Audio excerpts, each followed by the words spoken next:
جو لوگ اپنے مقام سے گر گئے، بہت سارا کما رہے تھے، بڑا اچھا بزنس چل رہا تھا، بڑی اچھی جاب تھی، ایک دم سے ختم ہو گیا سب کچھ، ایک دم سے مقروض ہوتے چلے گئے، ایک دم سے لاسز ہوتے چلے گئے۔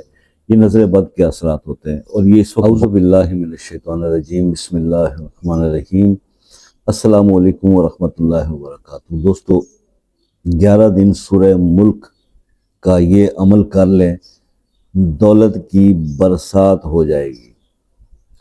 بات یہ ہے کہ بہت زیادہ لوگ جو خاص طور پہ میرے جیسے مڈل کلاس بھائی ہوتے ہیں جو دولت کے وظائف دیکھتے ہیں، تو ہمیشہ یہی خواہش ہوتی ہے کہ جناب کوئی مسئلے کا حل بتا دیں۔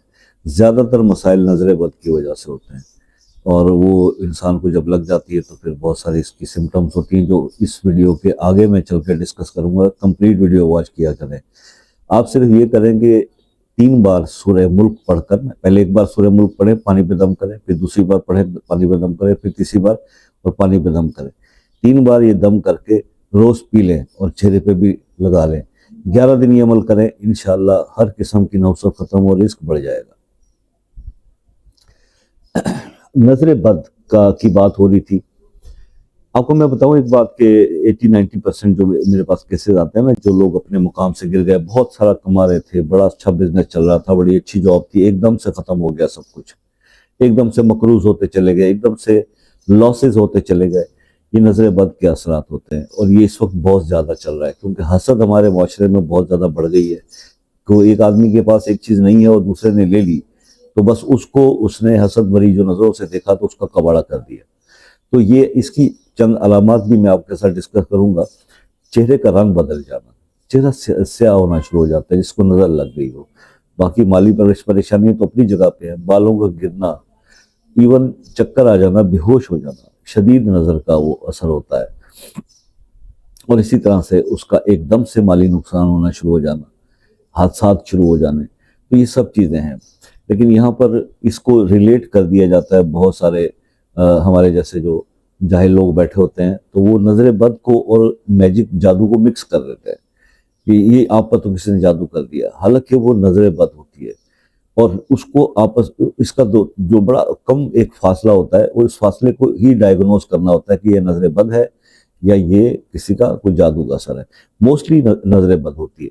اب اسی لیے جو میں نے آج آپ کو عمل بتایا وہ اسی سے ریلیٹ کر کے بتایا، نظر بد کے حوالے سے۔ بڑا پاورفل دم ہے۔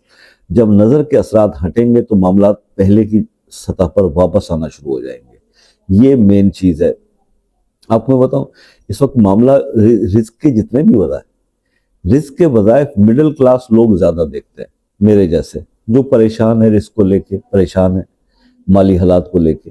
تو وہ اب ہوتا کیا ہے، اب ان کی خواہش یہ ہوتی ہے کہ ایسا وظیفہ ہاتھ میں لگ جائے کہ ہمارے مسئلے جو ہے نا حل ہو جائے۔ دیکھیے، جن پرابلمز، یعنی جس کنڈیشن کی وجہ سے آپ کے حالات ہو چکے ہیں، پہلے آپ نے اس ریزن کو تلاش کر کے اس کو سارٹ آؤٹ کر کے اس کو دور کرنے کی کوشش کرنی، پھر آپ جب عمل کریں گے تو وہ عمل آپ کا اثر بھی کرے گا۔ یہی میری کوشش ہوتی ہے۔ دیکھیے، اب مڈل کلاس ہے کون سی کلاس؟ مڈل کلاس پتہ ہے کون سی کلاس؟ یہ اب ایگزسٹ نہیں کرتی۔ اب ہمارے یہاں یا تو امیر ہیں یا غریب ہیں۔ یہ بیچارے وہ ہیں کہ وہ ان کا رہن سہن تو امیروں والا ہے، یعنی کہ اے سی گھر میں لگا ہوتا ہے، بیچارہ سوتا پنکھے کے نیچے۔ یہ مڈل کلاس ہے، جو بار بار ہفتے میں 2 دفعہ 3 دفعہ جا کے میٹر کی ریڈنگ کرتا ہے، دیکھتا ہے کتنے یونٹ چل گئے۔ یہ مڈل کلاس ہے، ٹھیک ہے، جس کا خرچہ جو ہے وہ مہینہ ختم ہونے سے پہلے ختم ہو جاتا ہے۔ یہ مڈل کلاس ہے۔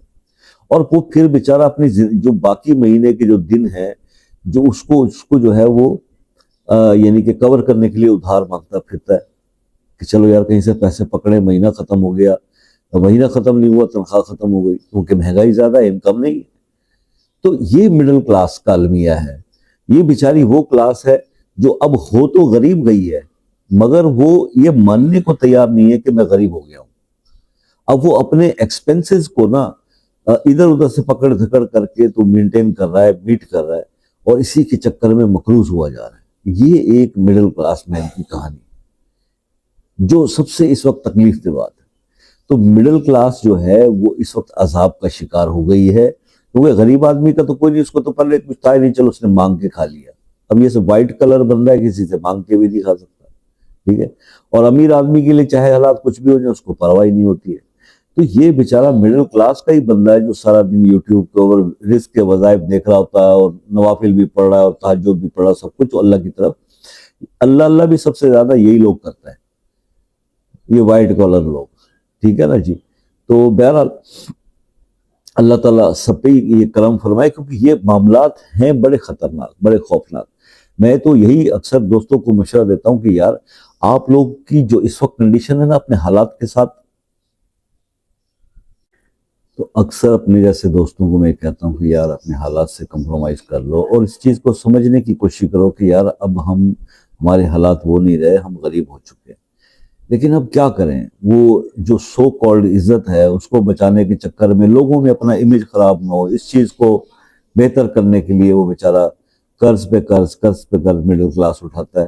اور پھر اس وقت جو سب سے زیادہ جو مجھے فون آتے ہیں وہ اسی بات کے آتے ہیں کہ سر قرضہ بہت ہے سر پہ, اور قرضہ اترنے کا کوئی سلسلہ. بھائی کیسے, جب تک انکم بہتر نہیں ہوگی, انکم کے حالات بہتر نہیں ہوں گے, آپ قرض اٹھاتے چلے جاؤ گے, ایک قرض کو اتارنے کے لیے دوسرا اٹھاؤ گے تو معاملات تو بیٹر نہیں ہوں گے. اب میرا کام صرف یہی تھوڑی ہے کہ میں آپ کو وظائف بتاؤں, تھوڑی سی تو رہنمائی آپ کے ساتھ ڈسکشن کر سکتا ہوں نا ایز اے بڑا بھائی, ایز اے بردر, کیونکہ ہم سب ایک ہی جیسے لوگ ہیں یار. ایک دوسرے کو مشورہ دیں گے کہ ایسا کر لیں, اپنے حالات کے ساتھ کمپرومائز کر لیں, اپنے آپ کو مزید تکلیف میں مت ڈالیے. یہ قرض کی ایک دلدل ہے جس کے اندر جب انسان گرتا ہے تو گرتا ہی چلا جاتا ہے, اس سے باہر آنے کا کوئی راستہ نہیں ملتا جب تک کہ آپ کی انکم اس لیول کی نہ ہو. تو بہرحال محنت کے ساتھ اللہ تعالیٰ کی مدد جب اس کے اندر شامل حال ہوگی, نظر کرم ہوگی, رحمت ہوگا, فضل ہو جائے گا آپ پر, تو پھر معاملات بدلنے میں دیر نہیں لگتی ہے.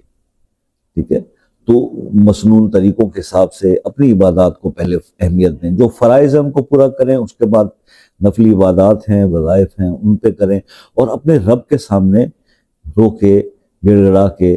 مجھے اکثر بڑی تکلیف ہوتی ہے جب بہن بھائی بات کر کے فون پہ رو پڑتے ہیں, میں کہتا ہوں غلط جگہ پہ آنسو بہا رہے ہو بھائی. یہ تو وہ آنسو ہیں جو قیامت کے دن دوزخ کی آگ کو ٹھنڈا کرنے کے لیے جبرائیل علیہ السلام لے کر آئیں گے, اکٹھے کر رہے ہیں وہ. تو آپ ان کو میرے جیسے ہم جیسے ڈھونگی بابوں کے سامنے رو کے کیوں ضائع کرتے ہو؟ اس کی تو اصل جگہ مصلی پہ ہے, آپ کے رب کے سامنے تہجد ٹائم پہ رو تو لائف بدل جائے گی آپ کی. یہی مشورے دیتے رہتے ہیں ہم, اور ہم نے کیا مطلب کسی کو کہنا یا دینا ہے. تو اللہ تعالیٰ ہم سب کا جو ہے نا وہ مسائل کو حل کرے, اور اس کی طاقت صرف رب کے پاس ہے, تو رب سے رجوع کرے انسان, یہی انسانیت کی معراج. ٹھیک ہے جی, اللہ تعالیٰ سب کے پرابلم سالو کرے. یہ عمل جو میں نے آپ کو بتایا اس کے بارے میں اگر آپ کچھ پوچھنا چاہیں تو مزید مجھ سے پوچھ سکتے ہیں. شام 8 سے رات 11 بجے تک میں اویلیبل ہوتا ہوں واٹس ایپ پہ. اور دوسرا یہ ہے کہ وقت کا ضرور خیال کیا کیجیے, اور فون کال پہ بات کرنا ہو تو پھر آپ ٹائم لے لیں میسیج کر کے, اس کے کوئی چارجز نہیں ہوتے, آسانی سے بات ہو جاتی ہے. اور باقی یہ ہے کہ اگر کسی مسئلے میں الجھے ہیں, وہ حل نہیں ہو پا رہا, تو وہ مسئلہ اپنے نام کے ساتھ کمنٹ میں لکھ دیں, انشاءاللہ خصوصی دعاؤں میں اس کو شامل کریں گے. باقی یہ ہے کہ دعاؤں میں یاد رکھیے گا, زندگی رہی تو نیکسٹ کسی عمل وظیفے کے ساتھ پھر حاضر خدمت ہوں گے. تب تک کے لیے اجازت دیجیے, اللہ حافظ.